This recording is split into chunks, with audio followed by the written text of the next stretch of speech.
Hey guys, welcome back to another random video because once again a brilliant idea sparked out of my mind and I just couldn't stop working on it. I should probably record a more humble intro, but you know I'm joking, right? Anyway, last weekend I was just peacefully progressing the now unrecorded households of parallel lives when Charlotte and Rose, Anita's younger sisters and half-sisters, aged up into teens, and the eternal question rose again. What should be their primary and secondary aspirations? So naturally, I panicked for 2 seconds and then I went to Pleasant Sim's site to find the ones that are matching their zodiac signs and interest points, but this started an avalanche in my head with questions like, why is zodiac the primary? Why the specific interests? Why just 3 of them? Does my romance sim have to be a slut? And what if I'm a Capricorn who has a beating heart? But before anyone takes it in the wrong way, I'm not saying this method is bad because I was also using it for a long time and it works just fine. But it's just the nature of things that if you use something for long, you will begin to see its flaws compared to your preferences and you will try and create something new that suits your expectancies better. Basically, my main goal was to use personality points instead of zodiac categories and incorporate them into interests in a meaningful way to virtually double the number of possible aspirations. Let me show you. By doubling the aspirations, I mean that I divided each of them into 2 extremities, to say so. For example, with family aspiration, we can have strict parents who desire a perfect family with a few perfectly smart and educated kids. But we can also have those who feel happy surrounded by a bunch of hyperactive kids. Picture something like in the original Sims 2 trailer. Just like the 2 extremities of being a romance sim can be the serial and the hopeless romantics. Money can be also earned by either hard work or by different, let's say, creative ways, because the desire of wealth is not a privilege of hardworking sims. You can be popular and loved or popular and hated because the way that led you to fame was paved by scandals and your public tantrums due to your awful nature. You can enjoy life to an extent, but you can also be a hedonist who never cares about tomorrow. And finally, the 2 types of knowledge sims, those who put their geniuses in the service of others and those who use their intellectual powers to exploit others. When I was making the first drafts of it, I had several ideas pinned down, such as incorporating personality points into interest points, having an increased number and more descriptive features, and also to not just take into account what a given Sims finds interesting, but also what he or she doesn't. So personality points are used to weight interest points and layer their meanings. For example, in the case of hopeless romantic Sims, the disinterest marked by the red color in money gets weighted by the niceness points of the Sim's personality. So the less interest they have in material things and the nicer they are, the more points they score. Because hopeless romantic sims rarely care about the wealth of their partner, they only want to love and be loved. Or in the case of knowledge sims, good knowledge sims' disinterest in crime gets weighted by their niceness points, while for evil scientists, their interest in crime gets weighted by their grouchiness points. These inverse points are getting calculated like if a sim has 1 interest in crime, then he has 10 minus 1, 9 disinterest point in crime. If a sim has 3 nice points, then his grouchiness value is 7. Right now every result block displays the word impossible because I also have 1 or 2 conditions for each of them that must be met in order to get a result. For example, you cannot be a hedonist if you are not playful enough or you value your health too much. Once I fill up the data and have the values calculated, I choose the highest for primary and the second highest for secondary aspiration. If the second highest value ends up being in the same base aspiration as the primary, then I simply pick the next largest value in order. While picking the 6 features that would characterize each of these aspirations, I was mainly relying on my image body's personality types and on those Sims' personality and interest points that I strongly imagine being part of one or the other category. So what I mean is to feel free to disagree and modify it the way you feel it's right.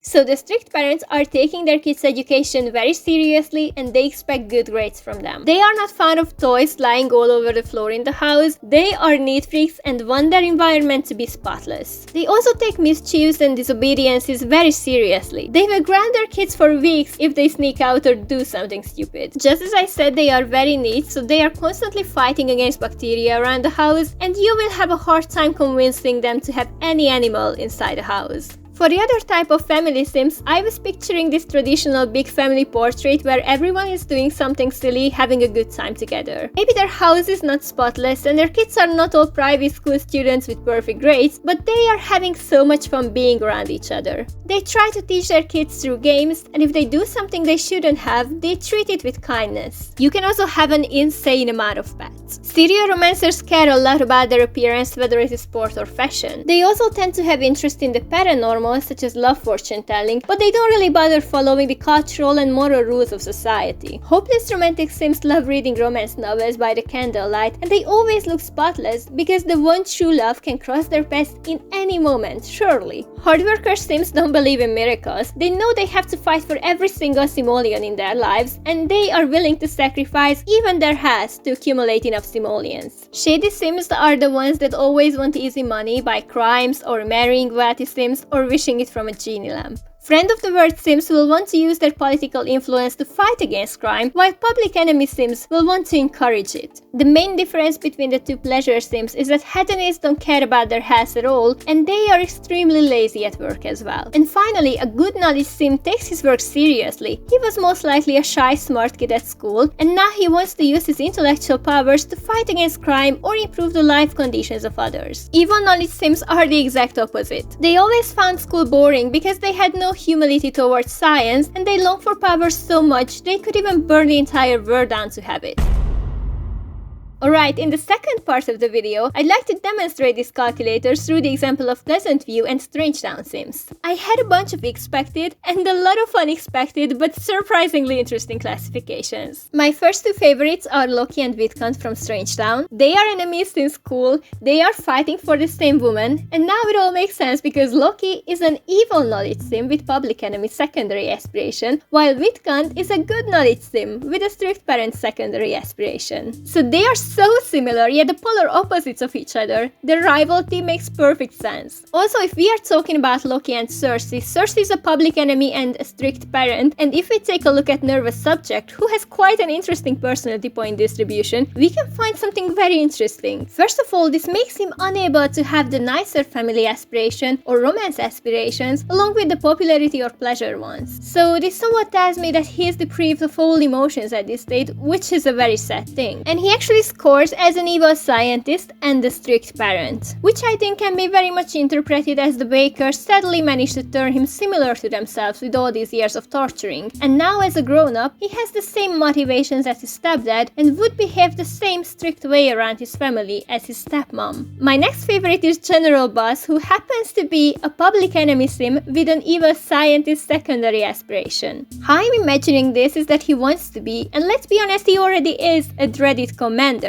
and he's also very interested in military technology and all these new scientific inventions designed to destroy everything in their path. And of course, we cannot leave out Olive Spectre, the most mysterious sim in Strange Town, who was qualified as a public enemy popularity main aspiration with a shady secondary one. It speaks for itself, I think. From Pleasant View, the biggest and funniest surprise was Don Lotario's classification. He ended up wanting a huge family, but with a serial romantic secondary aspiration. And if you really think about it, this is basically what he does. He goes from house to house, impregnates every woman, and at the end of the day, he returns home to his condo and maybe sends 10 simoleons to his kids for Christmas. Our sweet Cassandra, what else she could be, a hopeless romantic sim with a good scientist aspiration. But if it comes to family, she would rather have a large, happy family than become a strict parent. Another very interesting thing I want to show you is the pleasant couple. Mary Sue turns out to be a public enemy and a strict parent. This public enemy thing mainly comes from her high interest in politics and mean personality points. And Danielle comes out as a hard worker, strict parent. I know, where is pleasure, romance or popularity? Well, if you consider his personality points, he's very shy, not really playful, not really active. I don't even know why he's pursuing the sports career. Anyway, the twins have two strict parents, and so it explains well why they both favorize Angela, who meets their high expectations better than Lilith. Speaking of which, Dave would not appreciate Angela's boyfriend, as Dustin happens to be a shady hedonist sim. Darren Dreamer has the huge family aspiration, so I guess losing his wife was painful, but we can see he's still trying to recreate a family with Cassandra. And the secondary, he has modest pleasure, and I think it suits him very well as a stay-at-home artist struggling with bills. But what about Bella Gust? Well, she would be a hard worker with a secondary friend of the word aspiration. Hard worker because she cares about money, she's responsible and takes things seriously, and friend of the word, well, she's literally the definition of that. Alright, that's all about this calculator. You can find a link to the document in the description. But before ending this video, I must try it on myself and see the results. So, it